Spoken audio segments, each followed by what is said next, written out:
కర్నూలు నగరంలోని జోహరపురం కొట్టాలకు పట్టాలు ఇవ్వాలని సిపిఎం పార్టీ జిల్లా కార్యదర్శి గౌస్ దేశాయ్ డిమాండ్ చేశారు. సోమవారం సిపిఎం పార్టీ ఆధ్వర్యంలో కర్నూలు కలెక్టర్ కార్యాలయం ఎదుట ధర్నా చేపట్టారు. ఈ సందర్భంగా సిపిఎం పార్టీ జిల్లా కార్యదర్శి మాట్లాడుతూ కర్నూలు నగరంలోని జోహరపురంలో నిరుపేదలు కొట్టాలు వేసుకుని జీవనం సాగిస్తున్నారని తెలిపారు. గత కొన్ని సంవత్సరాలుగా కొట్టాలలో జీవనం కొనసాగిస్తున్నారని, వారికి వెంటనే పట్టాలు మంజూరు చేయాలని కోరారు. ఎన్నిసార్లు అధికారులకు విన్నవించినా సమస్య పరిష్కారం కావడం లేదన్నారు.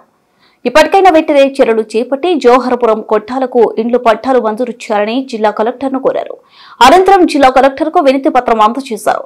ఈ కార్యక్రమంలో సిపిఎం పార్టీ ఓల్డ్ సిటీ కార్యదర్శి ఎం రాజశేఖర్, కార్యదర్శి వర్గ సభ్యులు విజయ్, నాయకులు నాగరాజు, వేణి, రంగస్వామి, విజయతో పాటు కొట్టాల వాసులు పాల్గొన్నారు. నిరసన కార్యక్రమం చేపట్టడం జరిగింది. కారణం గత 15 సంవత్సరాలుగా కేసీ కెనాల్ పరంబోకులో నివాసం ఉంటున్నప్పటికీ వాళ్ళకి పట్టాలు ఇవ్వడంలో రెవెన్యూ అధికారులు జాప్యం చేస్తా ఉన్నారు. గతంలో ఎన్నికల ముందు సర్వే చేశారు, పట్టాలు ఇస్తామని చెప్పారు, కానీ ఇప్పటికీ పట్టాలు ఇవ్వలేదు. అందుకనే ఈ రోజు ప్రజానీకమంతా వచ్చి కలెక్టరేట్ ని దిగ్బంధించడం జరిగింది. మాకు పట్టాలు ఇవ్వండి అని చెప్పేసి. ఎందుకంటే చంద్రబాబు నాయుడు ఎన్నికల ముందు వాగ్దానం చేయడం జరిగింది, మీకందరికీ కేసీ కెనాల్ పరంపోగులో గాని లేదు పరంపోకు భూముల్లో గాని ఎక్కడైనా గాని మీరు నివాసం ఏర్పరచుకుంటే అక్కడ మీకు పట్టాలు ఇస్తామని చెప్పడం జరిగింది. ఈ మధ్య కాలంలోనే సంవత్సరం అయిన తర్వాత కూటమి ప్రభుత్వం జీవో విడుదల చేసింది, జీవో నంబర్ 30ని. ఆ జీవో ప్రకారం వాళ్ళకి తక్షణమే పట్టాలు ఇవ్వాలని చెప్పేసి మేము సిపిఎం పార్టీగా డిమాండ్ చేస్తా ఉన్నాం. అనేక వ్యయప్రాసాలకు లోనై ప్రభుత్వం కనీసం ఉండడానికి జారెడు స్థలం ఇవ్వకపోతే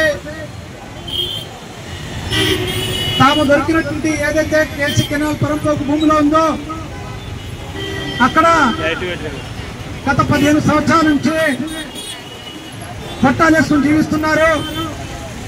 అనేక సందర్భంలో జిల్లా కలెక్టర్ గారిని, స్థానిక రెవెన్యూ అధికారులను ఎన్నిసార్లు విన్నవించినా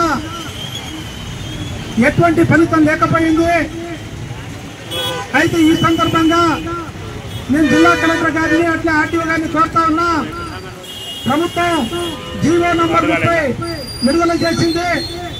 ఎక్కడైతే పేదలు ప్రభుత్వం కానీ దేవాదాయ స్థలాల్లో కానీ ఎక్కడైనా కొట్టాలేసుకుని జీవిస్తుంటే అక్కడ ప్రభుత్వం వాళ్ళకు ఉచితంగా పట్టాలు ఇవ్వాలని జీవో విడుదల చేసింది. కానీ మన జిల్లాలో ఆ రకంగా దానిపై ఎటువంటి కదలిక లేదు. అందుకోసం జిల్లా కలెక్టర్ గారిని కోరుతా ఉన్నాం, అయ్యా జోరాపురం నుండి దాదాపు 200 కుటుంబాలు గత 15 సంవత్సరాల నుంచి జీవిస్తున్నారు. ఆ ప్రాంతంలో ఉన్న వాళ్ళకు పట్టాలు ఇచ్చి ఆదుకోవాలని చెప్పి కోరుతా ఉన్నా. అట్లే రాష్ట్ర ప్రభుత్వానికి లేకుండా స్థానిక ప్రజాప్రతినిధులను కోరుతా ఉన్నా, అయ్యా గతంలో ఈ ప్రాంతంలో ప్రజాప్రతినిధులు వాళ్ళు ఎవరు పట్టించుకోలేదు, కనీసం మీరైనా పట్టించుకోండి, వాళ్ళకి పట్టాలు ఇచ్చి ఆదుకోండి. ఆ రకంగా మీ ప్రభుత్వానికి మంచి పేరు వస్తుందని చెప్పి చెప్తా ఉన్నాం. ఈ ప్రాంతంలో ప్రజలు అనేక సందర్భాల్లో ఆందోళన చేశారు, అనేక సందర్భాల్లో ఉద్యమాలు చేశారు. ప్రారంభంలో ప్రభుత్వం అనేక రకాల ఇబ్బందులు పెట్టింది, చట్టాలు తగలబెట్టింది. అయినా ఎక్కడా వాళ్ళకు ఉండడానికి